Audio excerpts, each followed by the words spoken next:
place et qui s'est exprimé il y a tout juste quelques minutes, confirmant que 400 pompiers étaient mobilisés. Laurent Nunez qui parle d'un très violent incendie dans la toiture, indiquant que les pompiers travaillent maintenant de l'extérieur du bâtiment. On le voit d'ailleurs sur ces images. Les pompiers qui sont mobilisés sur des nacelles et le secrétaire d'État auprès du ministre de l'Intérieur qui il y a tout juste quelques minutes confirmé que pour l'instant aucun blessé n'était à déplorer.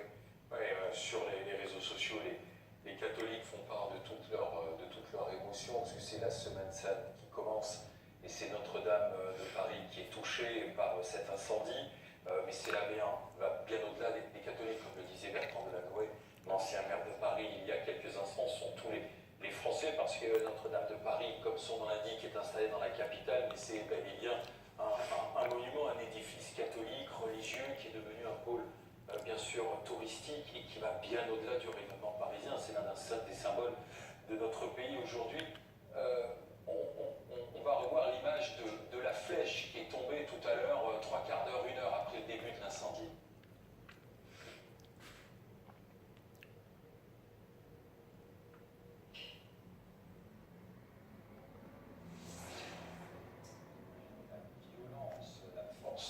Des flammes du brasier qui ont provoqué l'effondrement de la flèche. Brasier qui, si l'on se fie aux images que l'on voit, brasier qui a l'air beaucoup moins intense qu'il y a quelques minutes encore, vu l'effort déployé par les pompiers, les lances à incendie qui sont déployées autour de l'édifice. Sur l'arrière, nous sommes à l'arrière de l'édifice.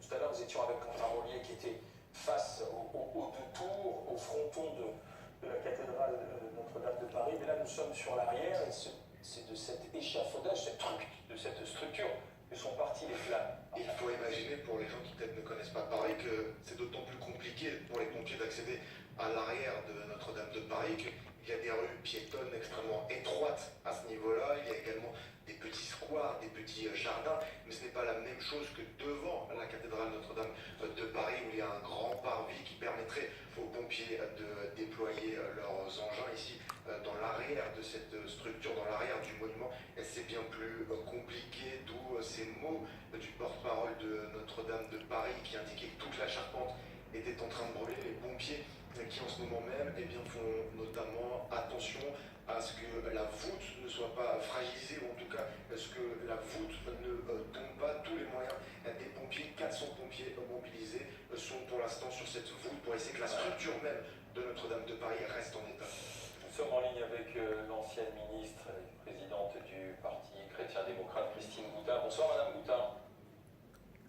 Christine Boutin, vous êtes en ligne avec nous.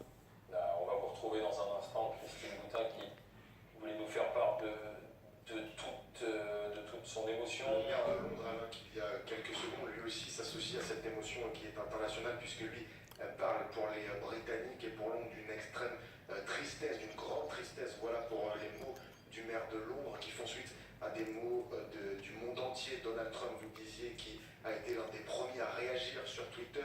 L'incendie est horrible à voir, il faut agir vite. Des mots également et qui viennent de Berlin, puisque le ministre des Affaires étrangères a indiqué Notre-Dame en feu frappe aussi nos cœurs, toutes nos pensées avec les Parisiens. Il faut imaginer ces images qui sont en train de faire le tour du monde, qui sont diffusées en direct sur les grandes chaînes d'information, notamment américaines. La brésilienne Notre-Dame de Paris, qui est le monument européen le plus visité, avec 13 à 14 millions de visiteurs chaque année. À l'instant, sur les réseaux sociaux, j'aperçois quelques lignes qui sont extraites de Notre-Dame de Paris de